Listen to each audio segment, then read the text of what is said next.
Assalamualaikum warahmatullahi wabarakatuh kepada Bapak Ibu dosen pengampu dan dosen tutorial mata kuliah pengelolaan lingkungan. Dalam kesempatan ini, kami kelompok 1 akan menyampaikan hasil mini project kami yang berlokasi di Daskuto, Jawa Tengah dalam laporan akhir berikut ini. Kelompok 1 terdiri dari 5 mahasiswa, antara lain Kalvina Izumi Bunga Pratiwi, Dita Feryani Atika Saputri, Fiestori Felino Septiovika, Iin Inayatul Yasiroh, dan Kirana Wanodiahak.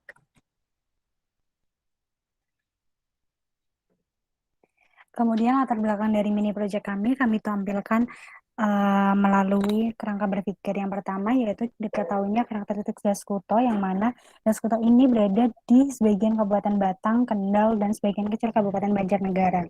Bagian hulu Daskuto berasal dari bagian utara dataran tinggi Dieng, yang merupakan area tangkapan air dari Daskuto. Kemudian dari karakteristik tersebut kita dapat mengetahui potensinya. Potensi dari Daskuta ini dapat ditunjukkan melalui gambar berikut, yaitu pembangunan jalan, kondisi potensi laut dan sawah tambak, pembangunan PLTU, potensi pertanian, dan lain sebagainya. Kemudian, balik ke pendahuluan, dari potensi tersebut kita juga dapat mengetahui pengaruh dari pemanfaatan potensinya, yang dapat kita rangkum melalui skema berikut.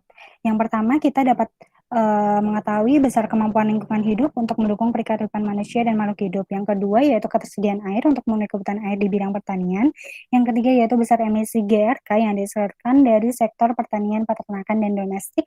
Dan yang terakhir daya dukung lahan pertanian di Daskuto. Kemudian, back to pendahuluan. Berdasarkan pemanfaatan sumber daya alam dalam pemenuhan kebutuhan tersebut, perlu memperhatikan fungsi kelestarian lingkungan hidup agar dapat berkelanjutan. Hal tersebut dapat dilakukan dengan mengendalikan aktivitas manusia dalam mengeksploitasi sumber daya tersebut melalui langkah-langkah yang hierarki dan terpadu atau terintegrasi antar komponennya. Oleh karena itu, tujuan dari mini project ini dapat kita lihat pada slide berikut. Yang pertama yaitu mengetahui kondisi lingkungan dan pengelolaannya melalui penilaian daya dukung dan daya tampung lahan di Daskuto. Kemudian yang kedua yaitu penilaian daya dukung dan daya tampung air sungai di Daskuto. Yang ketiga yaitu penilaian kualitas udara di Daskuto. Dan yang terakhir yaitu penilaian dinamika lingkungan sosial di Daskuto. Kemudian manfaat dari mini project kami dapat ditampilkan pada slide berikut. Selanjutnya,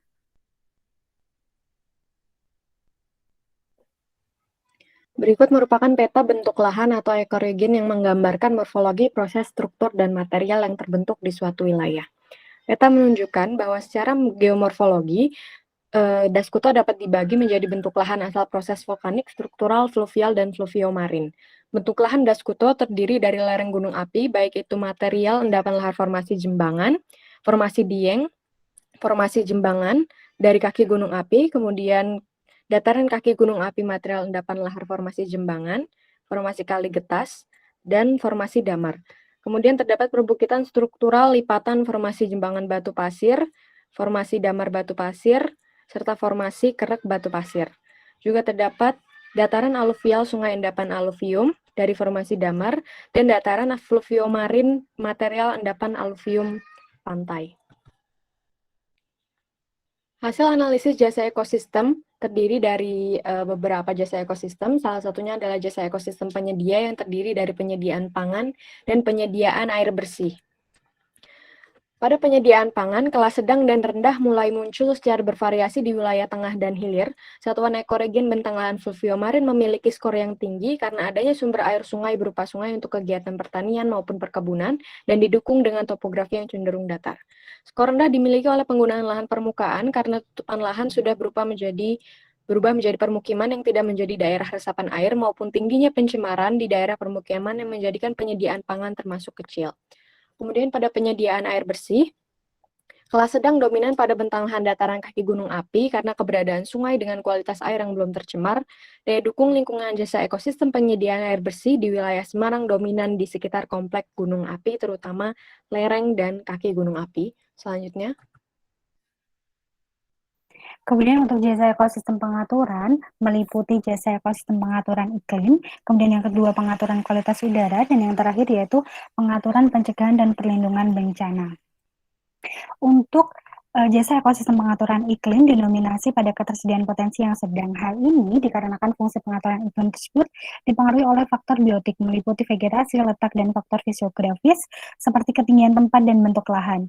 Kerapatan vegetasi dan letak ketinggian yang lebih tinggi seperti pegunungan akan berpengaruh pada pengaturan iklim yang lebih baik yang bermanfaat langsung pada pengurangan emisi karbon dioksida dan efek rumah kaca, serta menurunkan dampak pemanasan global.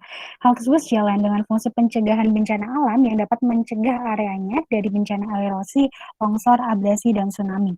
Sebagai contoh, bencana erosi dan longsor umumnya terjadi pada bentuk lahan struktural dengan morfologi perbukitan, maka dari itu, kelas jasa ekosistem ini ditunjukkan dengan kelas sedang, seperti ditampilkan pada gambar tersebut.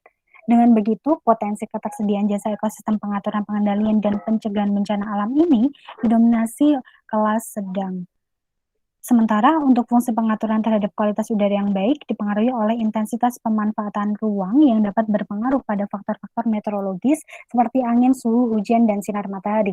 Oleh karena itu, klasifikasi jasa ekosistem ini didominasi oleh kelas sedang seperti pada gambar berikut. Selanjutnya,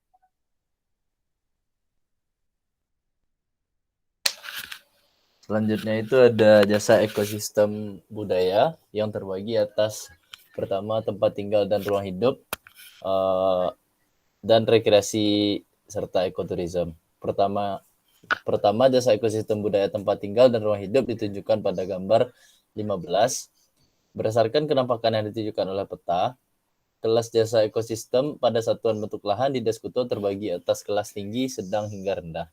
Penentuan kelas dilakukan secara scoring dengan mempertimbangkan satuan ekoregion yang tercakup dalam wilayah serta penggunaan lahan yang terdapat di dalamnya. Pada kelas jasa ekosistem tinggi, umumnya berada pada arah utara dari batas Deskuto yang tersusun atas bentuk lahan fluvial dan kepesisiran dikarenakan lebih layak untuk dihuni serta memiliki akses transportasi yang lebih mudah. Sedangkan kelas jasa ekosistem sedang dominan di sekitaran lembah sungai dan lereng perbukitan struktural. Sedangkan yang terakhir, kelas jasa ekosistem rendah berdasarkan pada peta ditunjukkan pada bentukan lahan yang dominan tersusun atas dataran tinggi hingga bentuk lahan asal proses vulkanik. Rekreasi dan ekoturism, jasa ekosistem budaya rekreasi dan ekoturism dapat dilihat pada gambar 16. Penentuan kelas dilakukan secara scoring dengan mempertimbangkan satuan ekoregion yang tercakup dalam wilayah serta penggunaan lahan yang terdapat di dalamnya. Pada kelas jasa ekosistem tinggi, umumnya berada pada arah utara dari batas Deskuto juga yang tersusun atas bentuk lahan dan perbukitan struktural dan beberapa bentukan lahan vulkanik. Sedangkan kelas jasa ekosistem sedang berada di sekitaran lembah sungai yang dipengaruhi proses fluvial. Kelas jasa ekosistem rendah yang berdasarkan pada peta ditunjukkan pada bentuk lahan yang dominan berasosiasi dengan kepesisiran serta sekitaran lembah sungai. Lanjut. Kemudian yang selanjutnya yaitu jasa ekosistem pendukung. Jasa ekosistem pendukung ini dibagi menjadi dua, yaitu jasa ekosistem pendukung pembentukan lapisan tanah dan pemeliharaan kesuburan. Yang kedua yaitu jasa ekosistem pendukung biodiversitas. Jasa ekosistem pendukung pembentukan lapisan tanah dan pemeliharaan kesuburan di Deskuto menunjukkan bahwasannya sebagian besar di Deskuto memberikan daya dukung pembentukan lapisan tanah dan kesuburan yang sedang, yaitu meliputi persentase sebesar 76%. Kemudian, Lanidas ini memberikan daya dukung dengan kelas rendah sebesar 17%, sedangkan kelas dengan yang menempati persentase terendah yaitu kelas tinggi 7%. Hal ini menunjukkan bahwasannya daya dukung terhadap pembentukan lapisan tanah dan pemeliharaan kesuburan di Deskuto tergolong sedang. Hal ini juga menunjukkan fungsi lahan dengan kelas tinggi semakin berkurang, terutama pada bentuk lahan lereng atas gunung api dan bentangan vulkanik di Deskuto. Kemudian jasa ekosistem pendukung biodiversitas, sebagian besar Deskuto memiliki jasa ekosistem pendukung biodiversitas kelas sedang. Angka ini menunjukkan persentase sebesar 73%, yaitu didominasi oleh satuan ekoregion kaki gunung api, dataran kaki gunung api, dan perbukitan 10 lipatan. Jasa ekosistem pendukung biodiversitas yang memiliki kelas tinggi yaitu sebesar 16%, yang didominasi oleh penggunaan lahan hutan dengan bentang lahan vulkanik. Jasa ekosistem pendukung biodiversitas yang memiliki kelas rendah yaitu sebesar 11%, yang didominasi di hilir seperti itu. Next. Selanjutnya ada rekomendasi penggunaan lahan.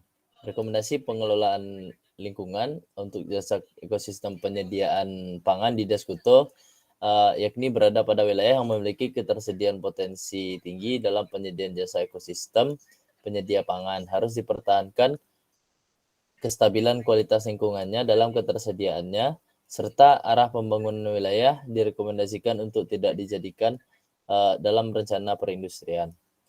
Selanjutnya rekomendasi pengelolaan lingkungan untuk jasa ekosistem pengaturan, yaitu wilayah yang memiliki ketersediaan potensi jasa pengaturan iklim yang sangat rendah dan direkomendasikan untuk meningkatkan lahan ruang terbuka hijau yang belum ada di wilayah tersebut. Hal ini sejalan dengan prinsip pada jasa ekosistem pengaturan kualitas udara untuk memberikan dan menaikkan kadar dan serta kapasitas potensi dalam pengaturan pemeliharaan kualitas udara dan jasa ekosistem pengaturan iklim di Daskuto bagian tengah hilir sebagai dampak dari aktivitas masyarakat dan pembangunan industri di kawasan tersebut. Rekomendasi pengelolaan lingkungan untuk jasa ekosistem budaya yaitu wilayah yang memiliki ketersediaan potensi jasa budaya, tempat tinggal dan ruang hidup yang sangat dianjurkan untuk dipantau oleh pemerintah. Hal itu ditunjukkan untuk menjaga ruang terbuka hijau atau space agar tidak terjadi area permukiman yang tidak ramah lingkungan dan padat. Sementara itu, untuk wilayah yang memiliki ketersediaan potensi tinggi dalam penyediaan jasa fungsi ekosistem, rekreasi, dan ekowisata. Rekomendasi pengelolaan lingkungan untuk jasa ekosistem pendukung, yakni untuk wilayah yang memiliki ketersediaan potensi tinggi dalam penyediaan jasa ekosistem pendukung, pembentuk lapisan tanah, serta pemeliharaan kesuburan, sebisa mungkin dapat dipertahankan ketersediaannya, dan arah pembangunan wilayahnya direkomendasikan untuk dijadikan rencana lahan pertanian. Sementara itu, untuk wilayah yang memiliki jasa ekosistem pendukung biodiversitas tinggi, sangat dianjurkan untuk tetap dipertahankan kelestariannya. Next. Selanjutnya mengenai pengelolaan air, yaitu mengenai ketersediaan air di Daskuto. Ketersediaan air di Daskuto ditentukan dengan menggunakan neraca air metode Trombetmeter, di mana analisis ketersediaan air dilakukan melalui perhitungan probabilitas debit menggunakan analisis frekuensi dengan tingkat peluang 80%. Berdasarkan hasil analisis, diketahui bahwa Daskuto mengalami surplus pada bulan Desember hingga Juni, sementara defisit terjadi pada bulan Juli hingga November. Selain itu, diketahui pula bahwa ketersediaan air di Daskuto tertinggi terjadi pada bulan Februari. Ketersediaan air tersebut dipengaruhi oleh curah hujan dan suhu. Curah hujan yang terjadi pada bulan Juli hingga November lebih rendah dibandingkan dengan bulan lainnya. Selain itu, suhu udara pada bulan Juli hingga November jauh lebih tinggi dibandingkan bulan lainnya, yang menyebabkan tingkat evapotranspirasi pada bulan tersebut menjadi lebih tinggi pula dan akan mempengaruhi jumlah ketersediaan air. Selanjutnya,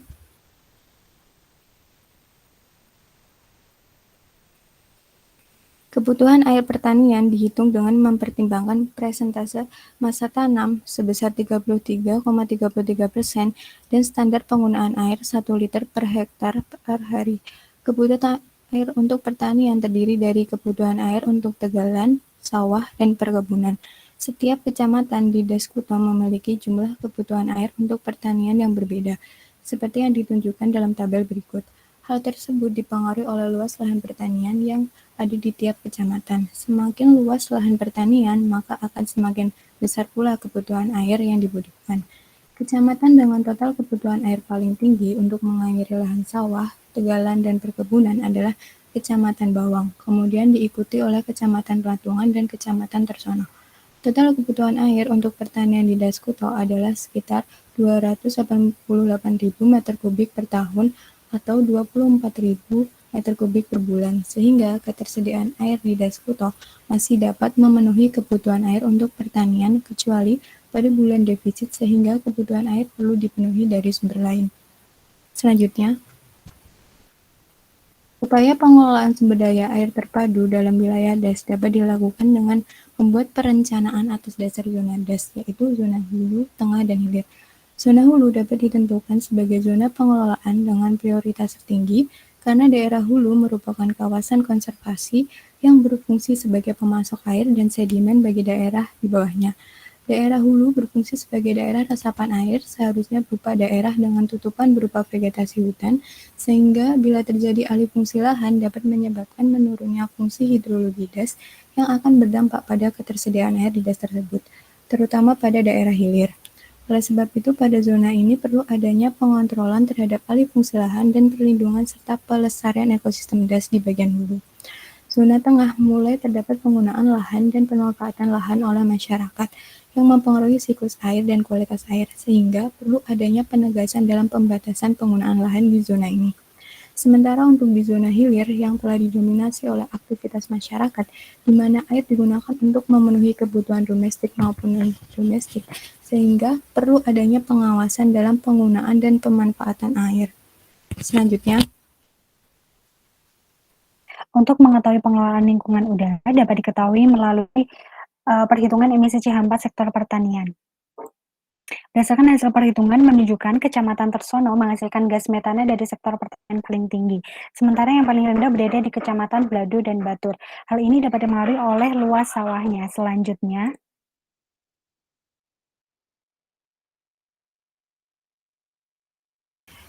emisi gas rumah kaca dari sektor peternakan dihitung dari emisi metana yang berasal dari fermentasi enterit ternak dan emisi metana yang dihasilkan dari pengolahan kotoran ternak.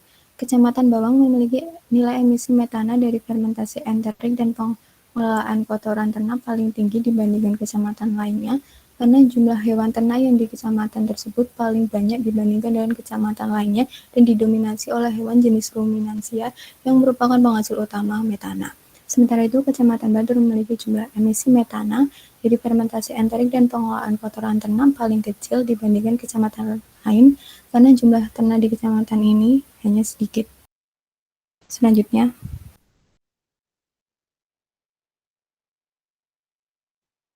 pada perhitungan emisi CO2 dari sampah domestik menunjukkan bahwa Kecamatan Bawang menunjukkan emisi CO2 sampah paling tinggi.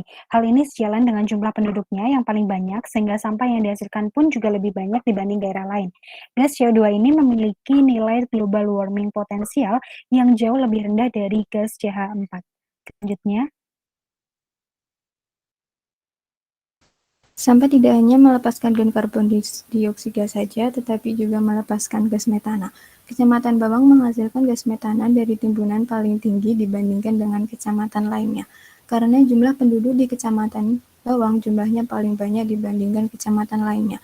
Banyaknya jumlah penduduk tersebut menyebabkan jumlah sampah yang dihasilkan akan banyak pula. Sedangkan kecamatan yang menghasilkan gas metana dari timbunan sampah paling rendah adalah Kecamatan Blado karena jumlah penduduk di kecamatan ini paling sedikit. Selanjutnya, Pengelolaan lingkungan udara.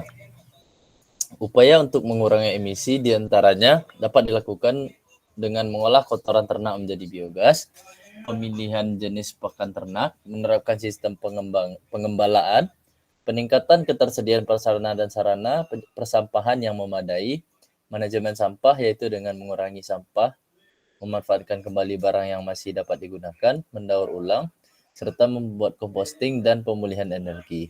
Pendirian dan penguatan peran bank sampah, memanfaatkan teknologi dengan baik untuk mengurangi jumlah gas metana dan CO2, menerapkan strategi zero waste, serta yang terakhir itu upaya yang dapat dilakukan yakni sosialisasi, pembinaan, dan pemberian fasilitas pendukung perubahan perilaku masyarakat dalam pengelolaan sampah yang dilakukan oleh pemerintah atau stakeholder yang berwenang.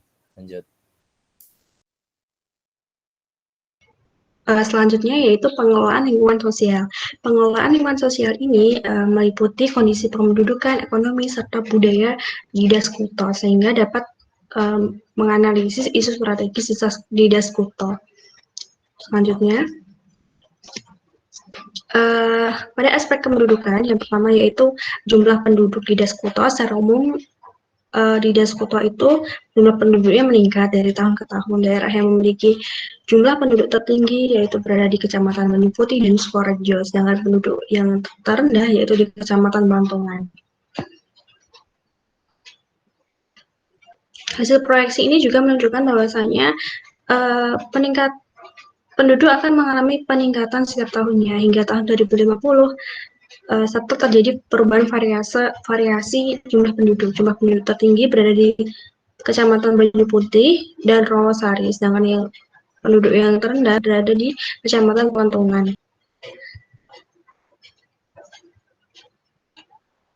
Kemudian rasio jenis kelamin menunjukkan bahwa semakin bertambah tahun, nilai rasio jenis kelamin terus meningkat di atas angka 100, yang artinya terjadi penambahan jumlah penduduk laki-laki. Rata-rata rasio jenis kelamin yang tinggi berada di Kabupaten Kendal dibandingkan Kabupaten Batang dan Banjarnegara.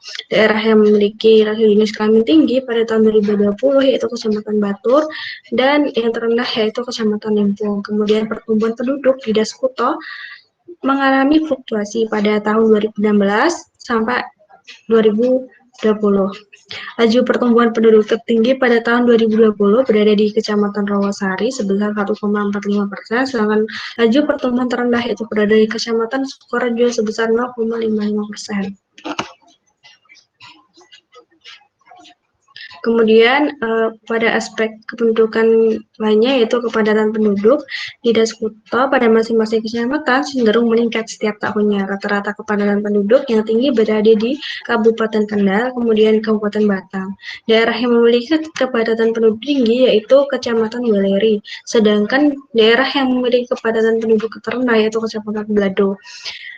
Daerah yang memiliki kepadatan penduduk yang tinggi ini akan lebih banyak muncul permasalahan sosial seperti permasalahan sosial ekonomi, kesejahteraan, keamanan, ketersediaan lahan, kebutuhan air, dan kebutuhan pangan. Dampak yang sangat ditimbulkan yang paling besar yaitu masalah kerusakan lingkungan. Next, pada aspek pendidikan selanjutnya yaitu angka melek huruf di Daskuto termasuk tinggi. Daerah yang memiliki angka melek huruf terendah yaitu berada di Kabupaten Banjarnegara, sedangkan daerah yang memiliki angka melek huruf tertinggi yaitu Kabupaten Kendal. Walaupun bukan menjadi indikator IPM, AMH tetap harus diperhatikan dan ditingkatkan oleh daerah hingga mencapai 100%.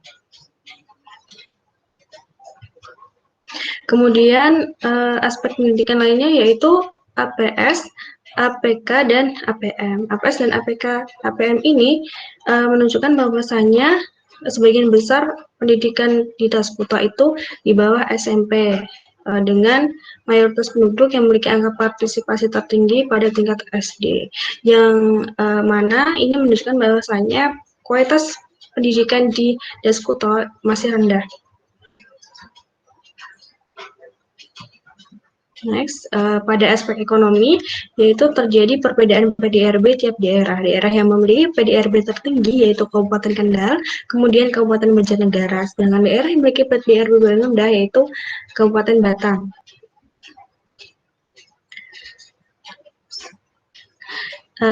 Aspek ekonomi selanjutnya yaitu TPT, yaitu tingkat pengangguran terbuka. TPT di Kabupaten Batang, Kendal, dan Banjarnegara secara umum mengalami kenaikan. Peningkatan TPT tertinggi yaitu pada tahun 2020. Daerah yang memiliki rata-rata TPT tertinggi yaitu Kabupaten Kendal, sedangkan TPT terendah berada di Kabupaten Banjarnegara. Semakin tinggi TPT ini menunjukkan bahwasanya penduduk yang pengangguran daerah tersebut juga tinggi. Kemudian TPAK, tingkat partisipasi angkatan kerja di Daskuto itu rata-rata sebesar 60% ke atas, serta mengalami fluktuasi setiap tahunnya pada masing-masing daerah. TPAK Kabupaten Batang mengalami fluktuatif, namun terjadi peningkatan pada tahun 2020. Kemudian pada Kabupaten Kendal, TPAK mengalami peningkatan setiap tahunnya. Berbeda dengan Kabupaten Banjarnegara yang mengalami penurunan setiap tahunnya. Next. Kemudian persentase bekerja terhadap angkatan kerja di Daskuto pada masing-masing kabupaten memiliki nilai lebih dari 90%, ya. Artinya sebagian besar dari angkatan kerja merupakan penduduk yang bekerja. Namun sebagian besar penduduknya yang didominasi oleh pekerja lulusan SD dan penduduk yang paling banyak bekerja di sektor pertanian. Setiap tahunnya persentase penduduk yang bekerja di Daskuto mengalami penurunan, terutama pada tahun 2019 ke tahun 2020. Kemudian hal ini juga berdampak pada jumlah penduduk miskin di Daskuto, di mana terjadi kenaikan jumlah penduduk miskin terutama pada tahun 2020, walaupun sebelumnya mengalami penurunan, namun naik kembali pada tahun 2020. Next. Masalah selanjutnya yaitu konversi lahan Daskuto ini berupa perubahan lahan dari lahan pertanian menjadi lahan terbangun, baik akibat dari kebutuhan permukiman yang meningkat maupun industrialisasi. Hal ini ditunjukkan oleh luas lahan pertanian di Kabupaten Batang yang termasuk di Daskuto ini rata-rata mengalami penurunan dari tahun 2018 menuju tahun 2020. Kabupaten lain yang terdapat di Daskuto itu Kabupaten Kendal. Kabupaten Kendal juga termasuk dalam wilayah metropolitan Gunung Sepur yang cenderung mengalami perkembangan sektor industri yang signifikan sehingga dapat mempertinggi laju konversi lahan. Kemudian yaitu budaya. Budaya ini ditunjukkan oleh kepercayaan yang dianut di Daskuto yang tertinggi Islam dan persentase jumlah tempat ibadah juga yang tertinggi yaitu musola.